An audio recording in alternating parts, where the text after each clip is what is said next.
Hello everyone, I'm Dr. Angela Puca and welcome to my Livestream symposium. As you may know, if you follow my project here, I'm a PhD and a university lecturer, and I have this space, this channel, this project to disseminate the academic knowledge on magic, esotericism, shamanism, paganism, basically every magic practicing religious or spiritual tradition that involves magic. And that's what my main interest is. Welcome Lisa to the membership program. So let me see who's there. Oh, hi Cipriano. I can see you're there. I'm particularly happy today because I saw a rainbow this morning. It was really nice, and it is a rare thing here in Yorkshire, in Northern England, so I'm quite happy about that.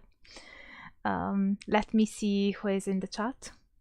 Hi Dave, nice to see you there. And hi Andrew, Scott, JC, Valerie, Sandy, Marco. Nice to see a few of you guys. So as usual, I'd say that I would encourage you to, if you have a question, just start with a question in caps lock so that it's easier for me to see that you're actually asking a question, because I know that you also will be interacting amongst yourself, which is obviously totally fine. Oh, hi Jazz, I can see there's also another friend from Yorkshire here. Hi Edward and hi Joao. I'm quite glad to see a few of my patrons and some friends here in the chat. It's quite nice. So one of the things that it's important to premise is that, of course, this is a space for the academic study of esotericism, magic, and these kind of topics, witchcraft, and so on. So obviously, the kind of questions that I can ask are questions that are related to the academic side of it, not to, I don't address the matter from a practitioner's point of view. Although, since I do anthropological research, so I work with practitioners, and I have informants, of course, from whom I gather information, I can respond to some of those questions from the perspective of, from what I know from my field work, basically. So in that sense, that's also something that I can address. Hi, James. Nice to see you in the chat, James. James has just had the grand opening of his store. I feel like I sort of followed all of the construction and everything. So congratulations, James. And if you guys are in Florida, in Jacksonville, you might want to check out Mystical Works, I think it's called. Correct me if I'm wrong, James. I'm just a bit excited to be live and be chatting with you. But let me see if there are any questions. So, Gothic Extravaganza, nice nickname. I see your comments every so often. Of the two other occultists I follow here on YouTube, whom would you interview first and why? So I'm afraid that I don't know either of them. I'm sorry about that. But I can kind of reply, oh yeah, I have a Lacuna Coil t-shirt. And I can tell you why, because these days I've been listening a lot to Naughty Christmas, which is amazing. It's my favorite Christmas song. And I can upset my family every time just by putting it on. But it's just that it mentions the Krampus. And since my next video will be on the Krampus, then I have it in my mind, So that's why I decided to put on the Lacuna Coil t-shirt. So I don't know about these YouTubers who are also practitioners, but what I can tell you is that so far, I have only interviewed here on the channel academics, so scholars, and not practitioners. Academics who study practitioners. I haven't yet interviewed practitioners. I'm not sure whether I'm gonna open a space for it. It is something that I have been thinking about, and I have discussed with my patrons. So I'm not sure yet. But if I do so, I might create, you know, a playlist just for the interviews with practitioners, because one of the things is that yeah, I find it already quite challenging to allow my audience to fully understand, fully grasp the difference between addressing esotericism and magic from a scholarly point of view and from a practitioner's point of view. So I guess my fear would be that including interviews with practitioners might make the distinction even more blurred and difficult to perceive. But I'm not against it, really, because of course I love speaking with practitioners. It's what I do in my research. I'm just trying to find a way of keeping this space scholarly, because that is the kind of contribution that I'd like to provide. James said, "Oh, you are so sweet for mentioning my store. Yes, Mystical Works. Yes, I got it right. I was so worried." Thank you, James, for telling me that. Valerie says, a question: can you clarify and elaborate on the polarities between the practitioners of chaos magic? What do you mean by polarities? This is a are you referring to the ice magic war that I made a video on a few weeks ago, like the you know, the discussion between Ron Meyer and Peter Carroll? Let me know if that is the case. So, Gothic Extravaganza, could you write out the title of that song again? Oh, Academic Police perhaps can write in the chat box the name of. I'm guessing you are referring to Naughty Christmas by Lacuna Coil. It's Christmas and naughty, like you've been naughty. That's the kind of word. So, oh, James says that Dr. Seifer is an anthropologist. I have to look him up, or her up. So yeah, I got to remember that. Scienza Magica, hope I'm pronouncing it right. Is there any study of the Freemasonry, on how Freemasonry influenced into our model of constitutional order? I mean, the Andrew Constitution is before most of juridical documents have this name. I'm not completely sure what you're asking. Could you please elaborate a bit further? So Amahana is asking, this may be a dumb question. I'm sure it's not going to be, but why do many mainstream Christian religions teach witchcraft, magic, paganism, and so on as forbidden fruit, when Judaism embraces many mystical practices and beliefs? I'm not sure Judaism embraces it either, but I don't feel like I'm the most qualified person to talk about Christianity because I specialize more in paganism. So from a more anecdotal point of view, since I'm Italian, as you may know, and I grew up in a strongly Catholic country, usually witchcraft and magic are described as something that so usually the idea conveyed in by Christians, at least in my experience, this is not an academic take, it is more anecdotal. The take usually, the idea is that miracles come from God and magic comes from the devil. So you have this kind of opposition, this polarity. So if you read the cards, or if you practice magic, it means basically where is that you are drawing that kind of power, and that must come from the devil, because otherwise you would be one of the, you would be performing miracles, but those are only reserved to selected individuals, which are basically chosen by the Vatican. I'm not sure, because I in my case, like in Italy, there was a someone called Padre Pio, and he would, everybody in the Campania region believed that he was performing miracles, but the church was against him. But now he's a saint. So I think that it kind of depends whether the power comes from one source or another. It can change, it seems. But as I said, I'm not the most qualified person from an academic point of view to talk about Christianity, because that is not my specialism.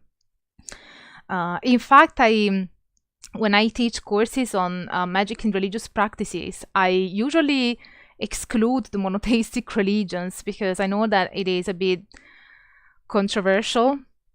And although I would argue that even in, that you can see a difference between the lived religions and the institutionalized religions, and it is something that I have a specific video on. So even though there are certain things that are forbidden on paper in the theology of a specific religion, people might still practice them. And that is because the way people live their religion tends to be always different from how they are supposed to believe and practice. So that seems to be also the case with more dogmatic religions, like the three main monotheisms that we know of. Yeah, that's quite interesting. Like, for instance, even in a Catholic country like Italy, you have strong Catholic magic practitioners. So they would literally believe that their power comes from God, even though they may be considered heretics by the priest of their town. So it's the matter of religion is much more fluid and nuanced. And especially when you address it from a religious studies point of view that looks at how religion is, the discourses around a certain religion are constructed by people that believe and feel affiliated to that religion, you can see how nuanced things are. And also the discrepancy between the dogmatic side of a religion and what people actually do. And that shouldn't be discarded, from a scholarly point of view, but also to better understand how a religion articulates. You have the dogmatic side and the lived side. Let me see if there are other questions. So,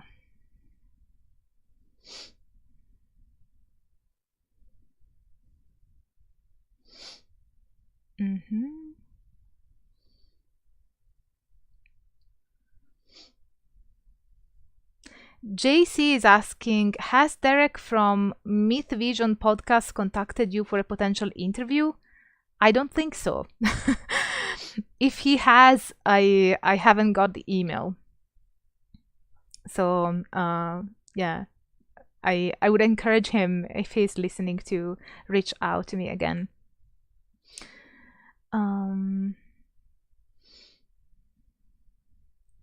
So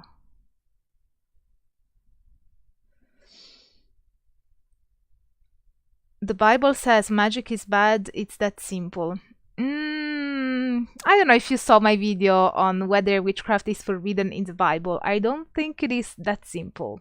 It is perhaps simple in the theology, which is, the systematic interpretation of what are considered to be scriptures to make a solid religious system.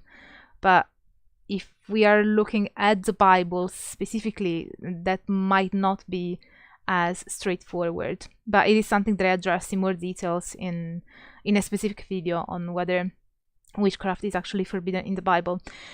A video that has been recently picked up by a very nice priest who sort of try to say that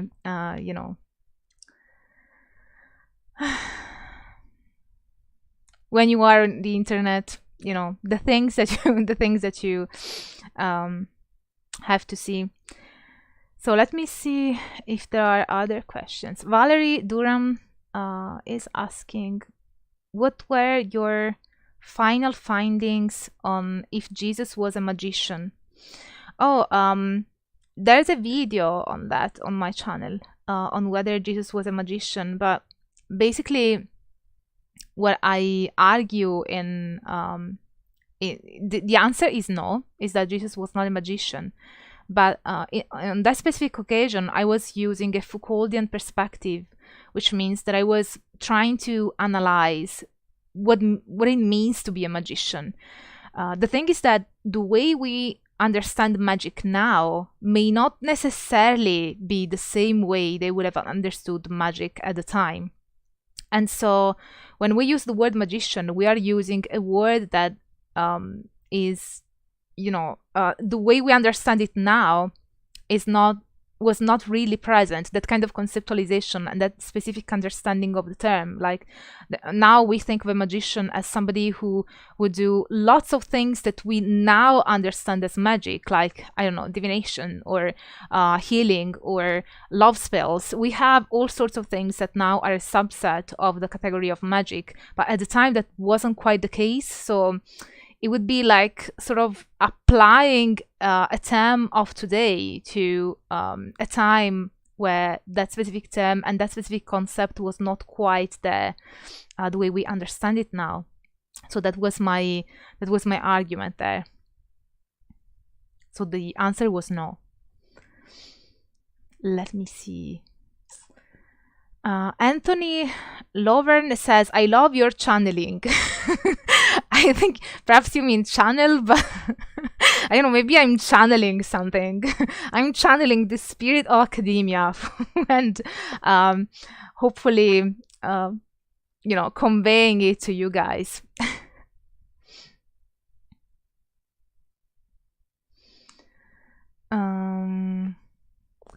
So let me see.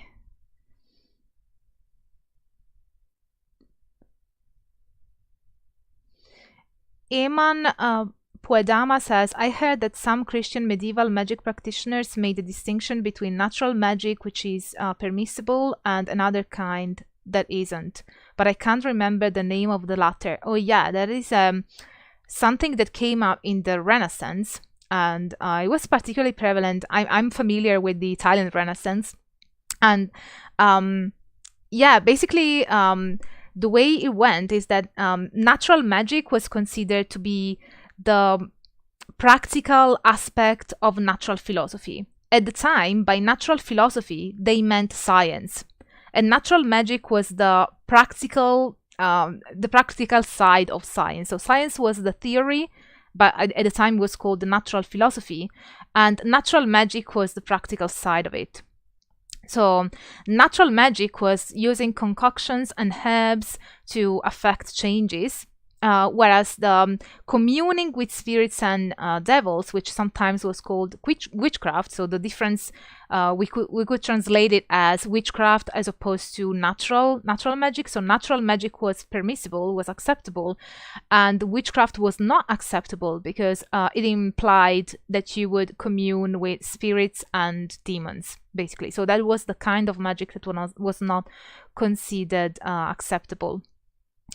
So when we see this example, the example of how in the Renaissance they would call what we now understand as science as natural philosophy, we have an example of what I was saying earlier about Jesus and magic.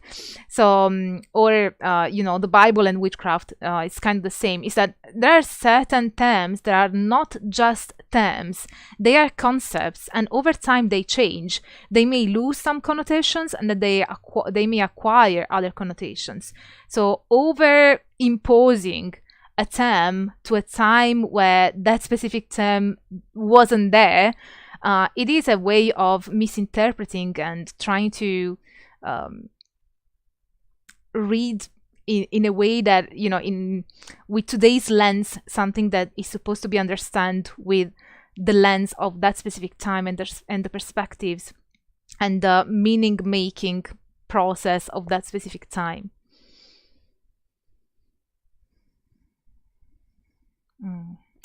Let me see if there are other questions.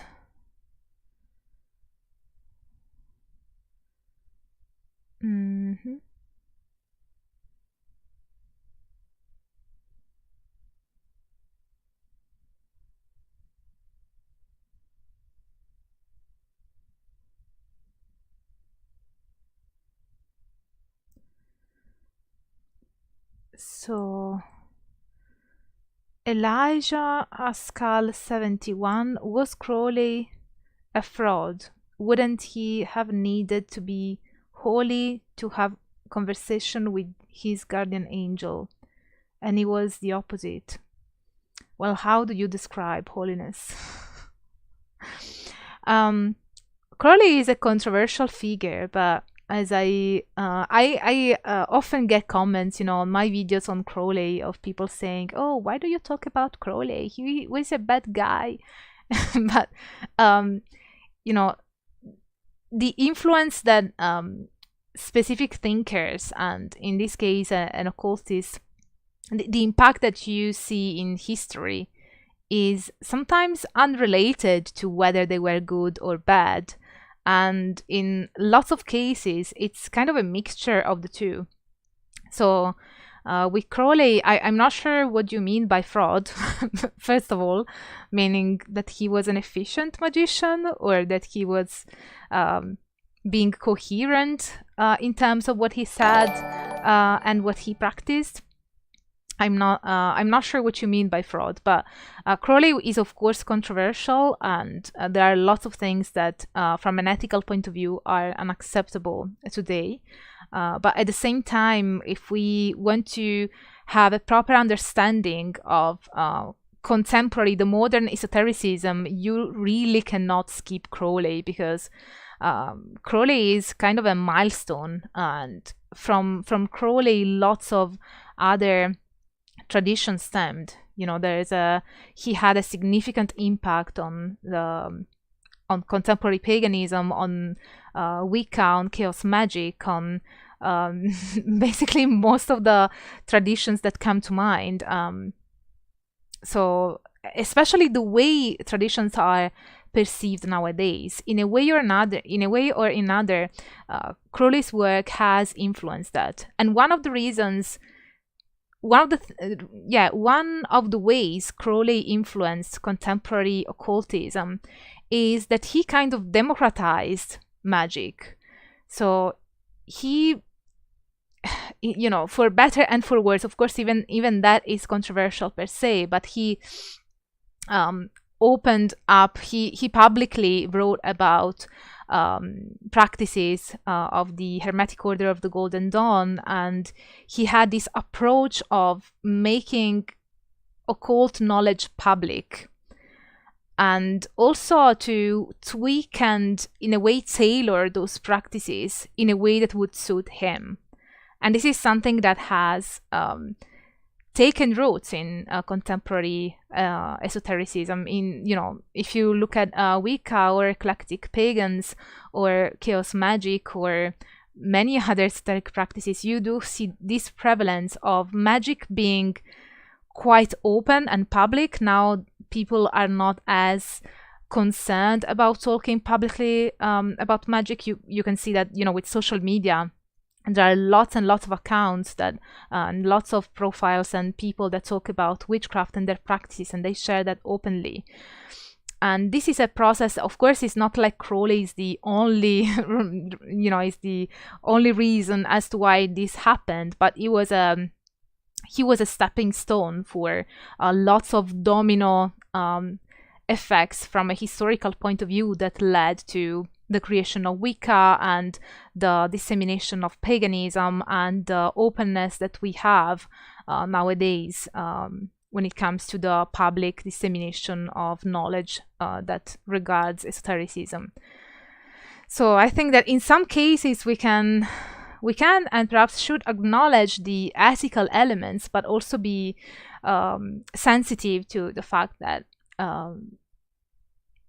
there are certain aspects in history that need to be studied to understand the development of things, and that ethics is something to be analyzed on the side, along with, without excluding anything, but including it and being critical about it.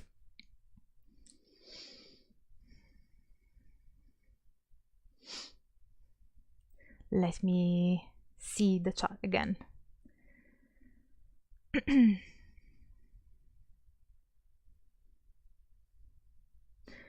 JC is asking opinions on Christian and pagan syncretism in magic. For example, there are recorded Finnish spells that invoke both God Jesus and local beings, like the storm god Ukko or underworld spirits. Yeah, that is something that's quite interesting. There's an interview on the channel with Jennifer Azel on paganism and Christianity, and we also address the matter of magic, so you might want to look into that.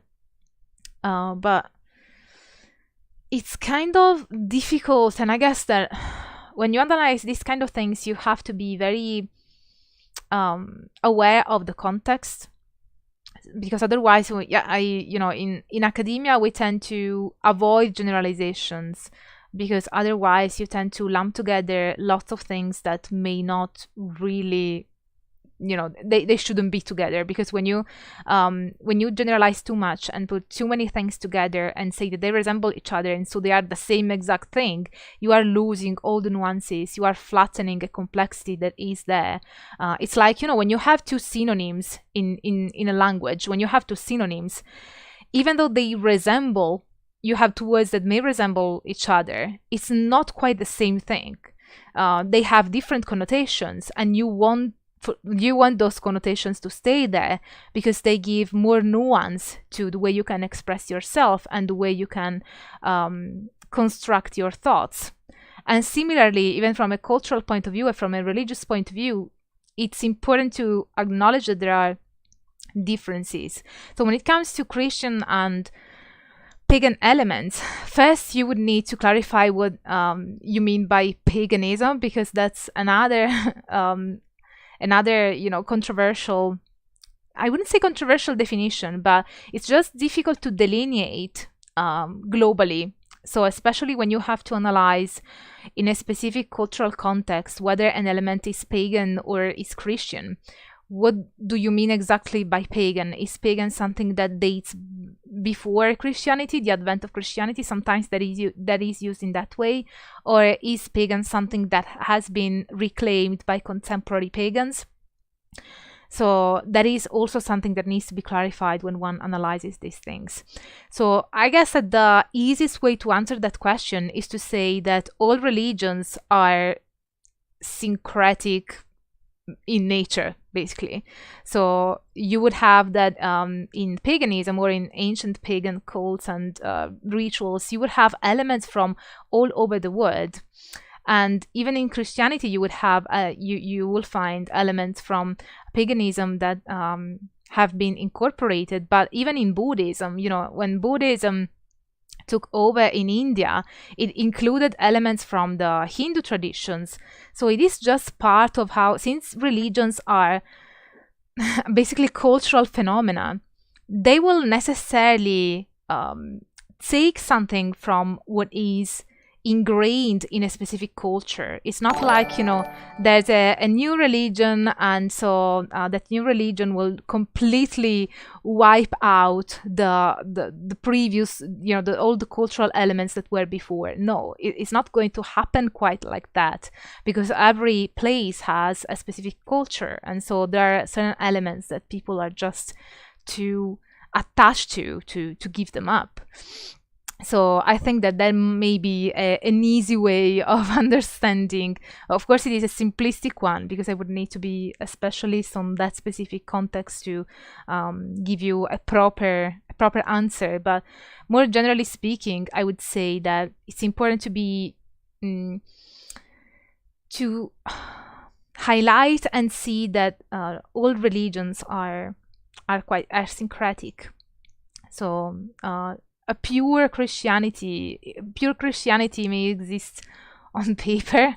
Now I'm gonna get people get angry at me again, but you know, the purity only exists as an idea, but with everything in reality, things are much more complex because people are extremely complex, and so every person will articulate things differently, and a community, a society will articulate things differently. So people are complex culture, and so that's why you have constant sync. You to Baba Lon for becoming a member. Let me see if there are other questions in the chat.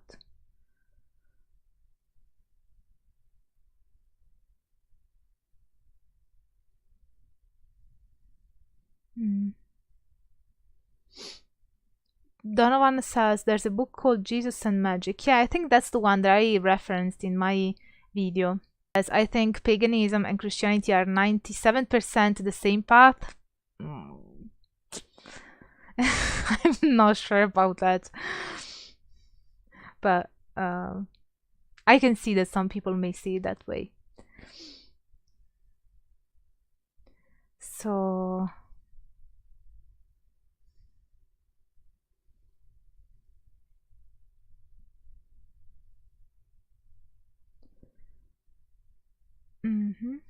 let me see if there are other questions.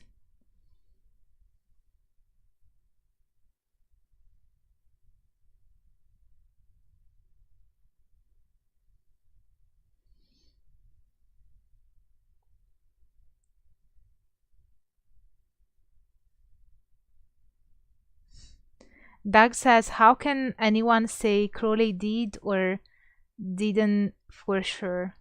How can we say where his art was? A lot of what we hear about Crowley was from a media that was very hostile to him, so who knows? There are lots of scholars that study Crowley, so and from a historical perspective, so they actually study documents, and you know, the document. Actually, Crowley was very prolific, so we have a very good sense of what he thought, apart from, of course, what the media said. All matters. But Crowley liked to be controversial, so he loved it. It's one of those cases where, you know, bad press is still good press. What's the phrasing? I can't quite recall, but it's the idea that, you know, whether they talk about you in a good way or in a bad way, they are still talking about you, and so you become popular. And Crowley really liked to be popular.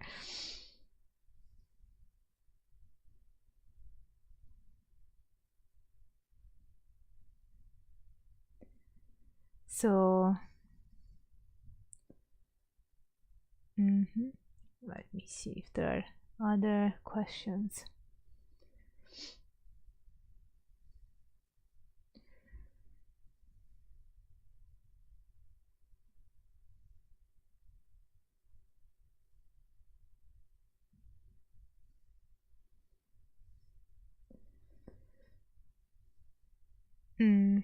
Oh, Babalon says, thank you, Dr. Puka, for your groundbreaking, wonderful channel and research. Oh, that's very sweet of you. Thank you so much.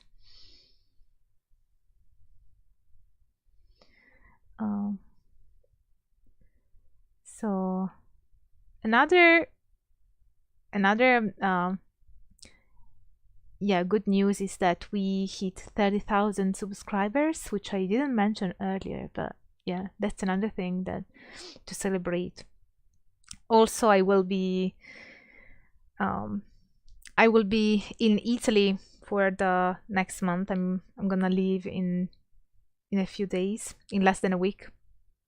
So this may well be the last live stream of the year because over there I have like I have an awful connection, internet connection. So everything, it becomes harder in terms of my work on YouTube and on social media.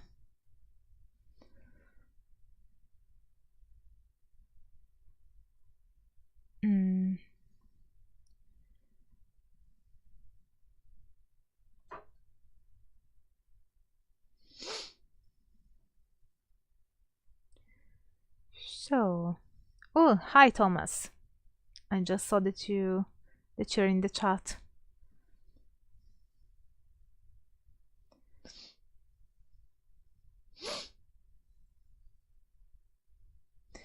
Ciencia Magica is asking, when Roman historians say that the ancient British venerated Diana, this was the Roman perspective of a local goddess, or did they really worship the Roman Diana?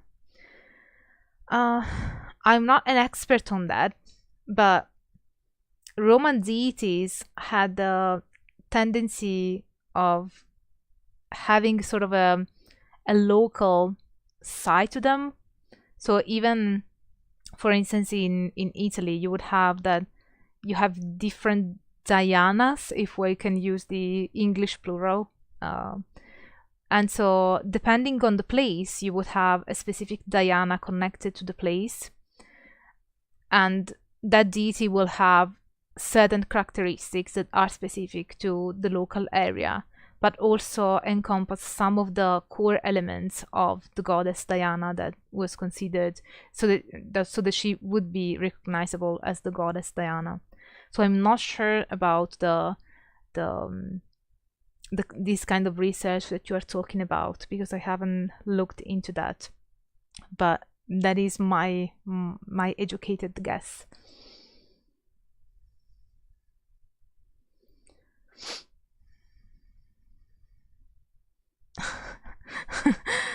Amahana says, someone cast a spell to dispel the lag. Is there a lag?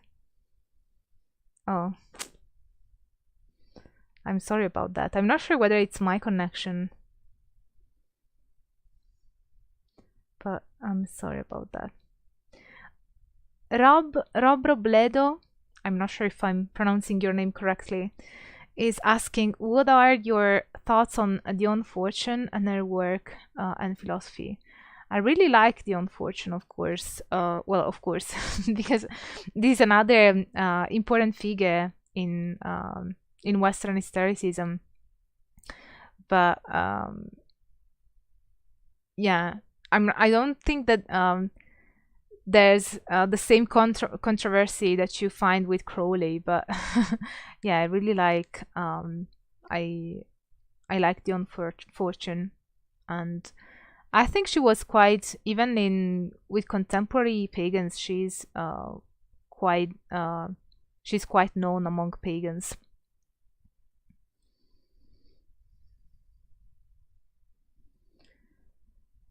So Joy5 is asking, are you familiar with the work of S.A. Cromer and J.V. List? If so, what are your thoughts on the system they developed, given they had a few sources to work from other than the runes themselves? No, I'm actually not familiar with that, but I'm curious now. Is there still a lag, guys?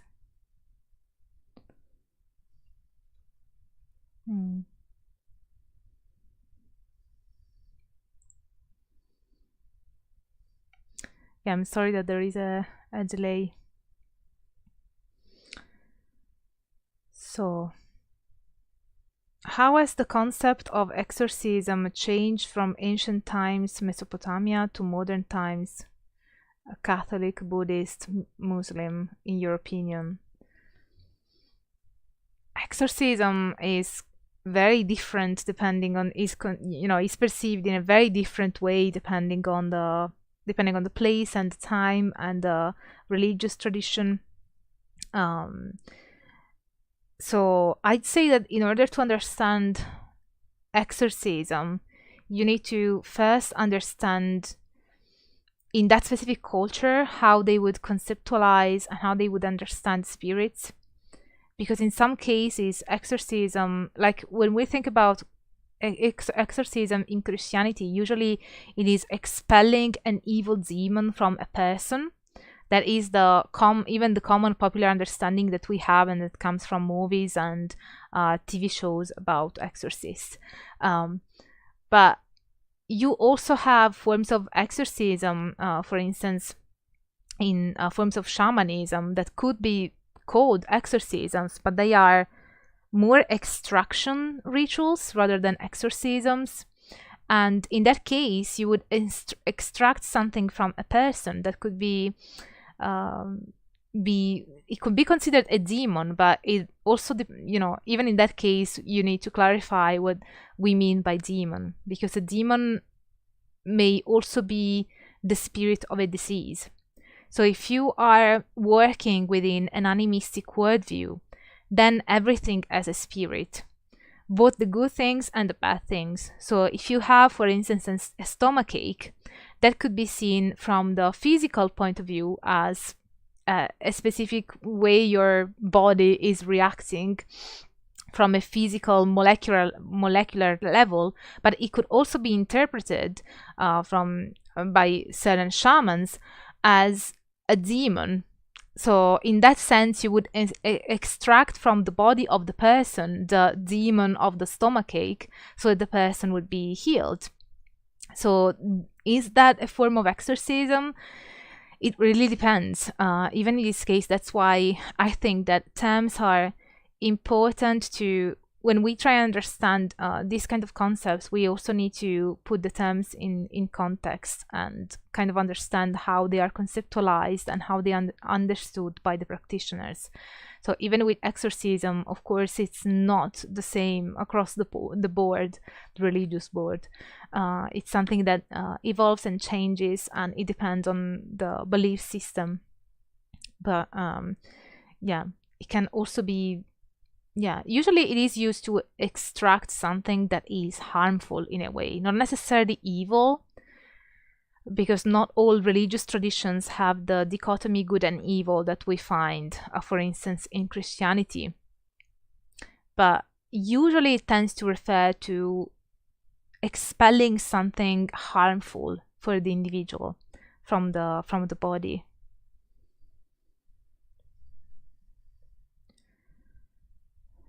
So Elijah says, what do you think about the Leicester Key of Solomon? I have a video on the channel on the Leicester Key of Solomon. I think that it's awesome. What can I say? We like demons. But I think that the Leicester Key of Solomon, from a historical point of view, has also been quite influential. But perhaps not as much on paganism or Wicca, but it seems to still be influential in Western historicism and for those that practice the occult, different occult traditions. But yeah, the Leicester Key of Solomon has the instruction to summon the demons. Sometimes I make jokes, even with colleagues, about summoning demons for this or that. They know that I study witchcraft, so they are used to me being a bit out there.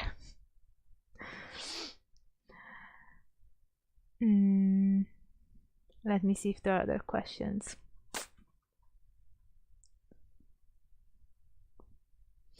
Completely unrelated, but are you following RuPaul's Drag Race Italia? I always think about you when I watch it. Well, thank you for thinking about me, Zygmunt, but no, I don't watch that.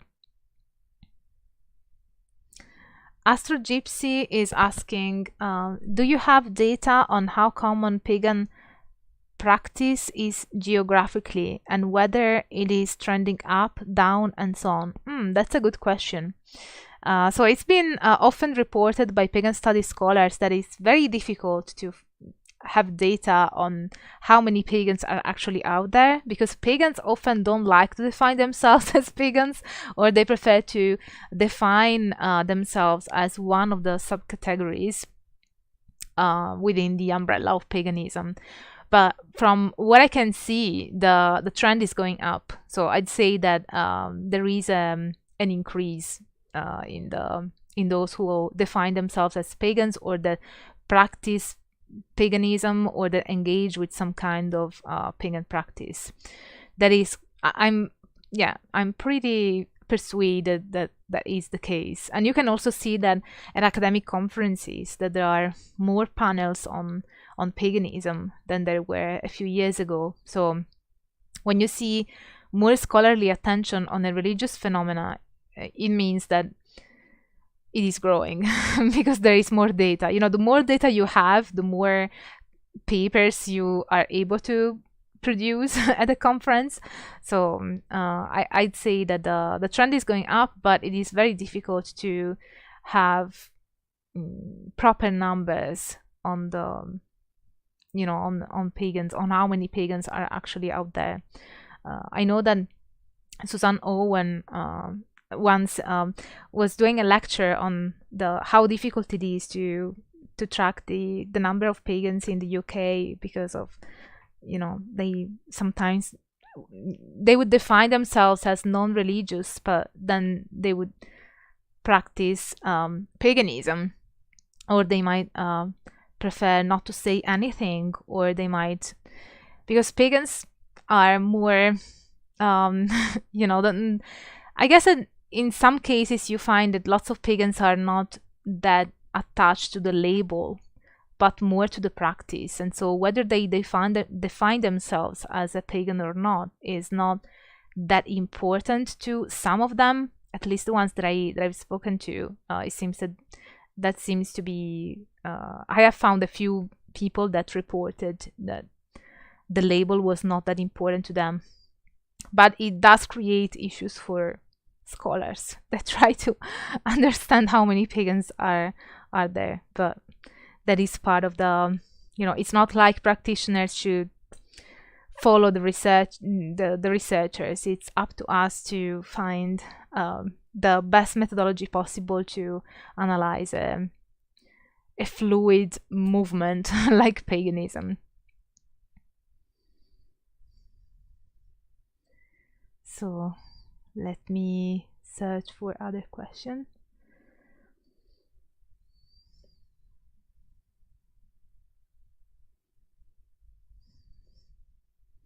So Thomas Dolcelli is asking, you did a video on music and Satanism and some of the misunderstanding.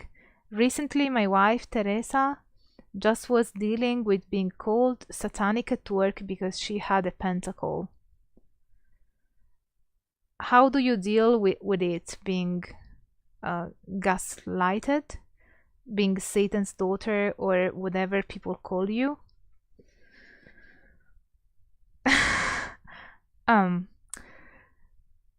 I'm sorry about that, Thomas. I'm sorry that Teresa has been experiencing that. That shouldn't happen. You'd like to think that we live in a time where different religious beliefs, even Satanism, if that was the case, but it was not her case, that different religious beliefs should be acceptable as long as one doesn't break the law, which is more of a civil duty rather than a religious one. But so how do I deal with being called a Satanist? I embrace it. I've been called a Satanist many times in my life because growing up in Italy, if you wear black and a pentacle or two, it's like you're doomed to be called a Satanist and have that label forever. So, but I understand that when it happens at work, it may be particularly challenging because it can affect you. It's not just about dealing with other people's opinions. It may affect your career, and that is a different matter altogether. So I'm sorry that that happened to her. I would say that if it creates practical issues, I would find somebody at work that would sort of, you know, like human resources or something that could help her in that sense, to not be discriminated or attributed things that, you know, attributed religious beliefs that are not her own. If it is a matter of feeling excluded or feeling judged for, you know, for what she believes in, yeah, that's difficult. It's a difficult call. I can only say what I usually do, and that is just I don't care, to be fair. I just try to have those people, the kind of people that judge you, as little as possible in my life. But yeah, that's the only thing that I can say. I'm sorry if I cannot be more helpful. Skull Cowboy says, an honor to talk with to you, Dr. Puka. Thank you. It is also an honor for me to be talking to you in the chat. Mahana is saying to Thomas, that's really unfortunate. People fear what they don't understand. Yeah, that's also another element. Yeah, I'm sorry about that, Thomas. Edward says that lag seems to have cleared up after the last lesser punishing ritual of the pentagram. Have you performed an LBRP on the spot, Edward? Just to clear up the lag. That would be amazing. Very suited for this channel.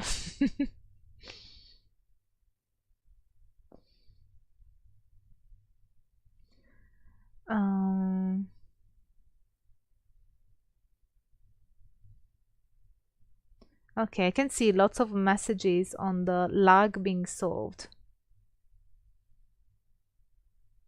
So that's a good thing. Hi, Ariel, Area Glories. Nice to see you in the chat. I'm not sure whether I skipped any questions, but I think I may have answered them all.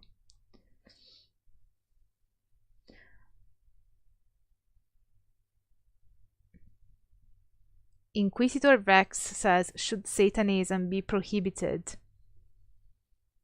I would say no, unless there's harm involved. I mean, but that is more, it is more a matter of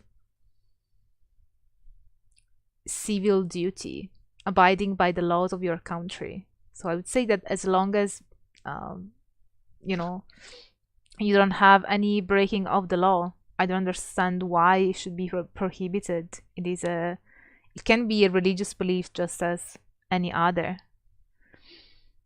I think that if you have a negative outlook on Satanism, you are endorsing a Christian perspective. So you are kind of being a Christian, I would say. Well, not necessarily being a Christian, but endorsing that Christian perspective that Satan is evil. But Satanists have a different way of perceiving Satan. So it's kind of sort of taking one side of the debate.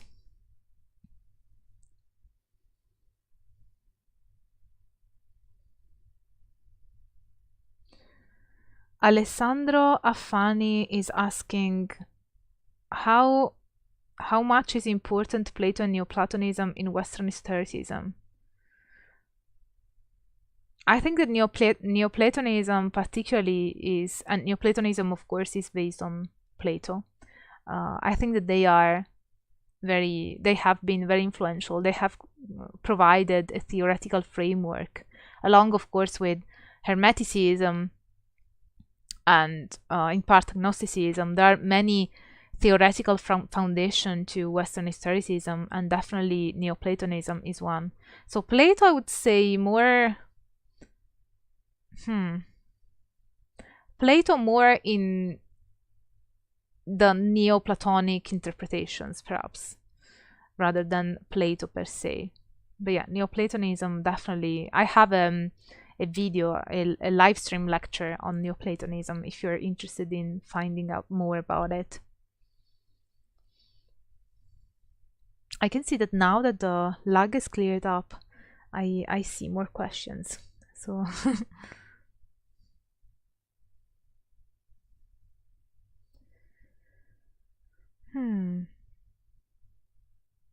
James William Flint. Oh, just retracted. Okay. Are there any books on stregoneria? Books about its history, the traditions, rituals, etc. So, James, I have a good news and bad news. Which one do you want to hear first?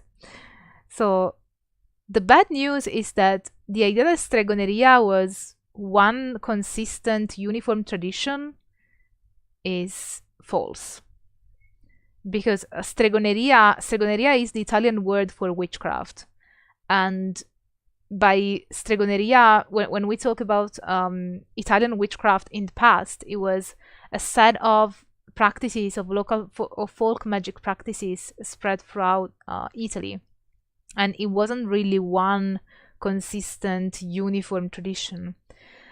The good news is that I am writing a book on that based on my PhD research. And in my PhD, I have systematized the Italian folk magic tradition under one label because I argue in my PhD that it wasn't quite like that in the past, even in the recent past, like 50 years ago or 100 years ago. But now we are the Italian folk magic and folk vernacular healing tradition is moving towards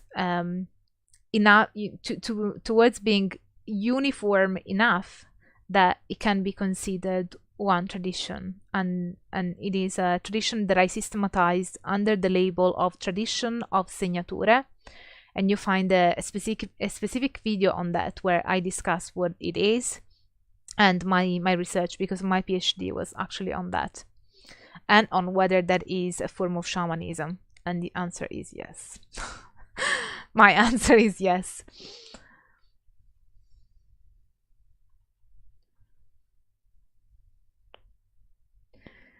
So aerodynamism, okay. I see messages disappearing. I don't know if it is the magic of the channel, but it's funny because I'm teaching on campus now again, and every time that I give a lecture, the electricity in the room doesn't work properly. It's like you have flickering lights, and the screen turns off on its own accord. And I ask students, did this happen during the previous lecture? And it didn't. So I don't know. Maybe, as one of you guys said earlier, I am channeling something. Yeah. It was like, I love your channeling. But maybe they meant that they love my channel.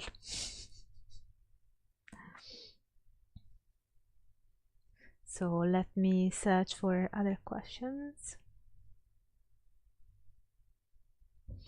So Frank Suarez Roman says, lots of modern witches believe in the concept of the triple goddess. Question, is there any evidence of European witches believing in a triple goddess before the 20th century? That's a very good question.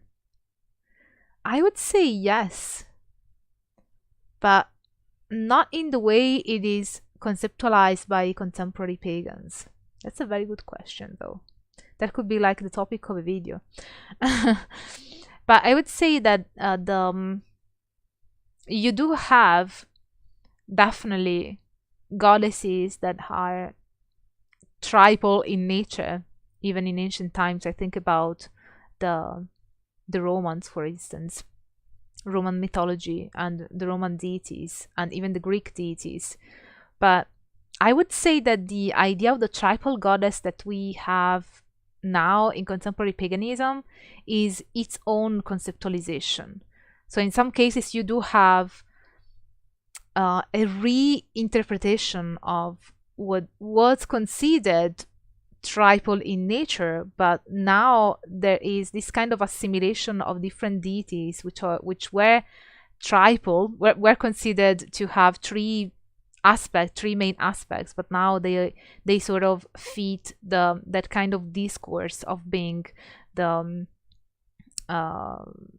the tribal goddess as it has been popularized by the Wiccan tradition. So yeah, that's a good question. I guess that the answer would be yes and no. because of that element of sort of reclaiming those deities and emphasizing certain aspects in a specific way.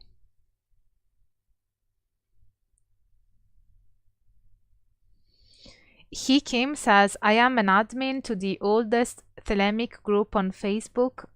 I love your channel, by the way. 93s. Oh, thank you so much. 93 to you too.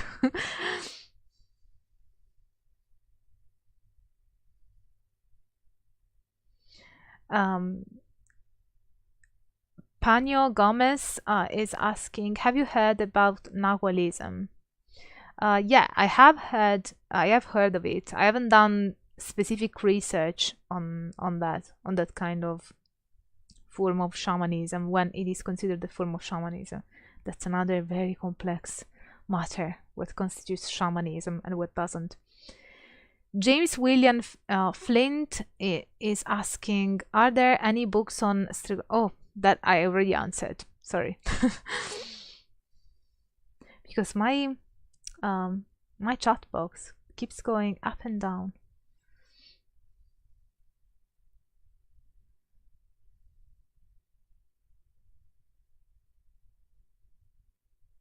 Any comments on what some scholars consider the alleged relationship between fascism and Eliade, Jung, and Campbell? Eliade fascist? I honestly have not heard of it. I have heard definitely of other thinkers and esotericists and occultists that have been associated with fascism, but not Eliade. Maybe because he talks about the Indian Aryan tradition. I don't know. I'm sorry.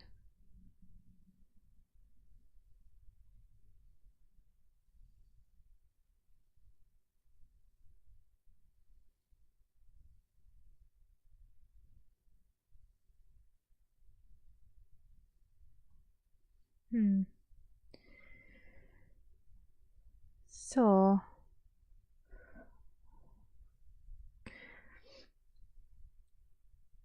have I skipped any question? If I have, you can repost them. Feel free to do so.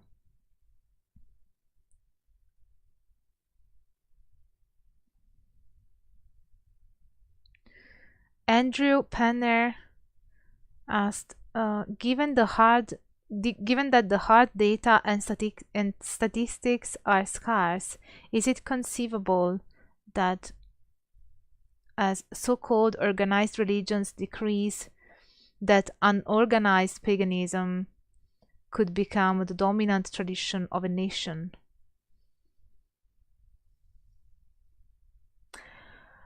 Wow, that's a big question, Andrew. I would say that we are moving, and here I'm speculating, but perhaps we are moving towards abandoning the idea of having a dominant religion, whether it is paganism or Christianity.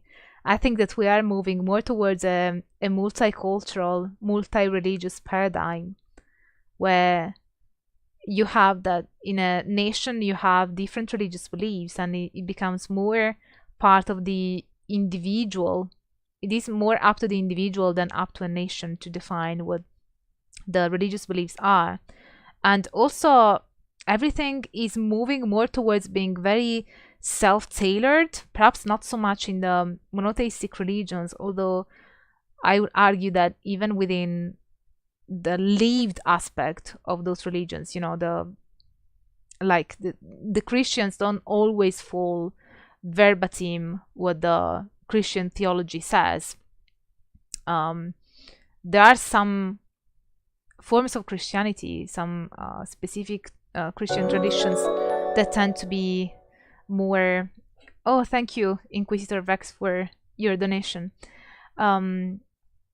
There are certain Christian traditions that tend to be more strict to the dogmatic aspect of it, but usually people tend to, as I said, I think that the matter of people being complex is quite key here. And I think we are moving more towards a multicultural and multi-religious paradigm rather than having one religion, be it paganism or Judaism or whatever other religion, to be a dominant religion in a nation or in a country. I think it might more likely be the case that people tend to be more drawn to whatever they are drawn religiously and spiritually. And yeah, that's my take. I'm not sure whether that's gonna be what actually happens, but that's what I think.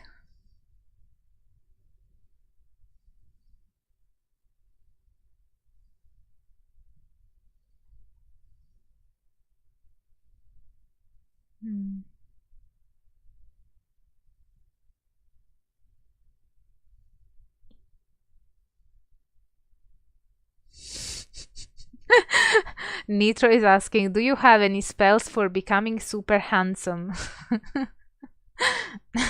No, but I think that you already have a spell to be super funny, so you're gonna be okay.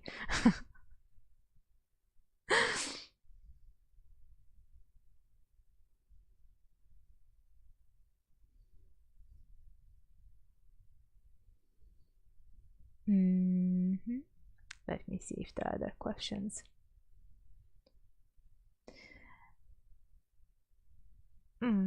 Aerodynamism is asking, is it possible to reconcile the modern secular outlook with mysticism?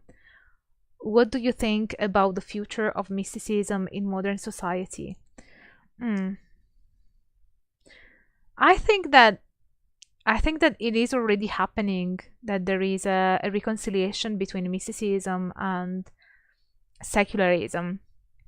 This kind of links well with what I was saying earlier about becoming more multicultural.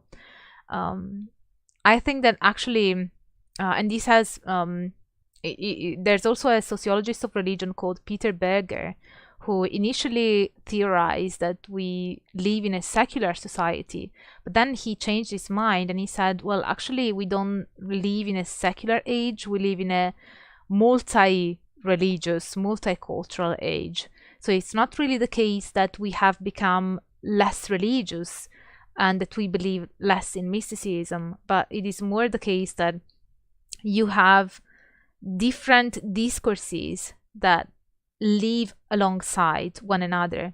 So you have a secular discourse that we all live in today's society, and that will affect the way we make laws and we follow laws, and the way part of our life follows that secular discourse. So when you go and take the train, or when you do very mundane things in your life, it's like you are working within that kind of secular discursive framework.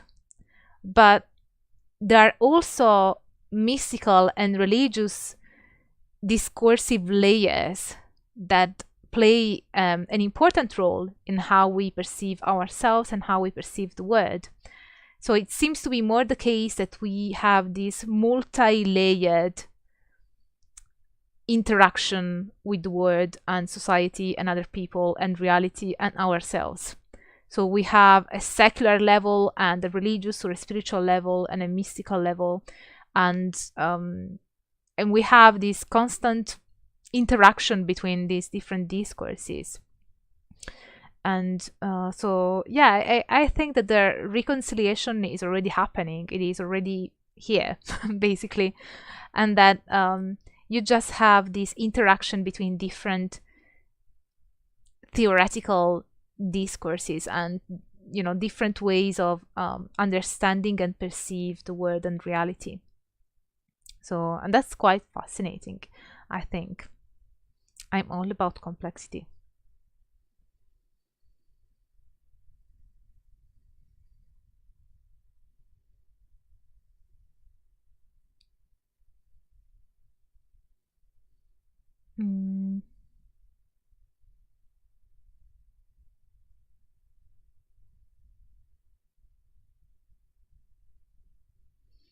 Andrew says pluralism is expanding in an exponential manner.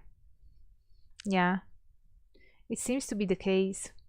There are also religious studies scholars that study the so-called nuns, which are not the nuns in the monastery. They are the people who classify themselves as non-religious, and they are often called nuns. And what researchers have found, especially in sociology of religion, they have studied the nuns. What they have found is that people that classify themselves as non-religious are actually religious. they may, you know, when they elaborate more on that, it seems more the case that they consider themselves as spiritual, or that they reject the label religion for one reason or another, rather than, you know, being completely deprived of any religious thought or religious belief. So that's quite fascinating as well. So the rise of the nuns is also a testament to pluralism and multi, you know, a different way, all the different ways, and the, yeah, I guess all the different ways religion and religiosity and spirituality is being perceived and conceptualized by people.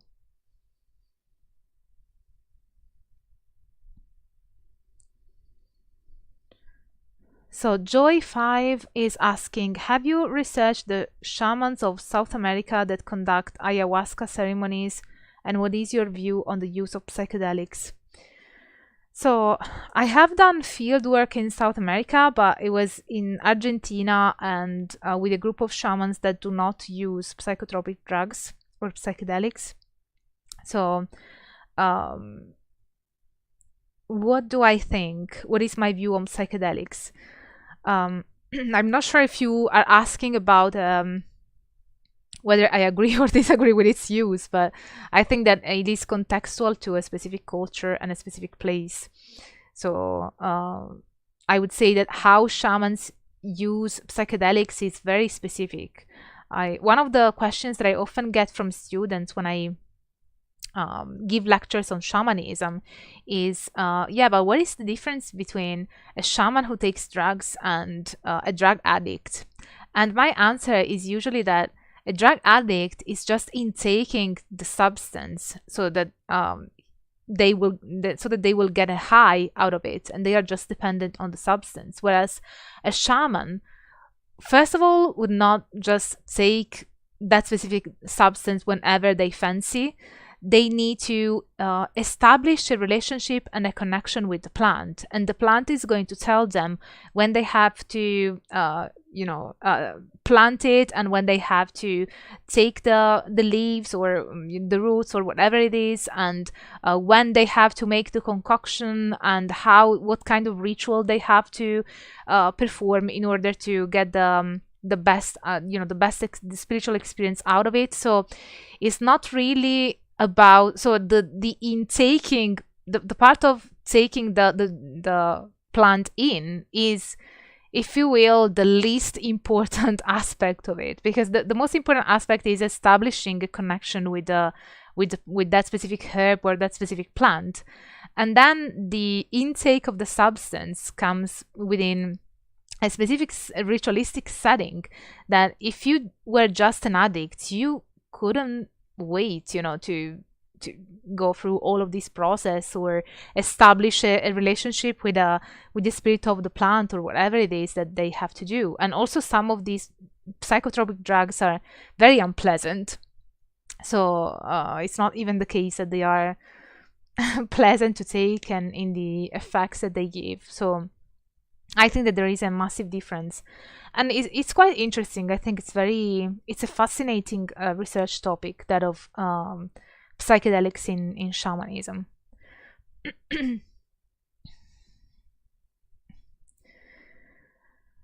So yeah, I guess that we can conclude the live stream here. We've been together for an hour and almost 20 minutes.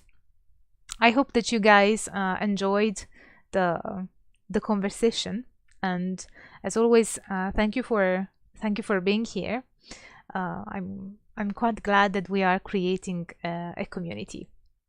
So yeah, that's quite important to me. So thank you so much for being here. And yeah, I guess that I will speak with you again soon in the next video. So don't forget to leave a comment and under my videos, because that I always respond to your comments, and I like to interact with you guys. So if you're watching this after it has gone live, let me know in the comments what you think, and if you have a question, of course I'm more than happy to answer it. And also, if I have skipped a question from you guys, also leave it in the comments and I will answer in the comment section. And yeah, otherwise, as always, if you liked this video or this live stream, don't forget to smash the like button, subscribe to the channel, activate the notification bell, because YouTube otherwise won't let you know when I upload a new video, and that is really sad.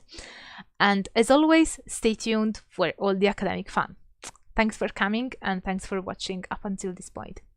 Bye for now.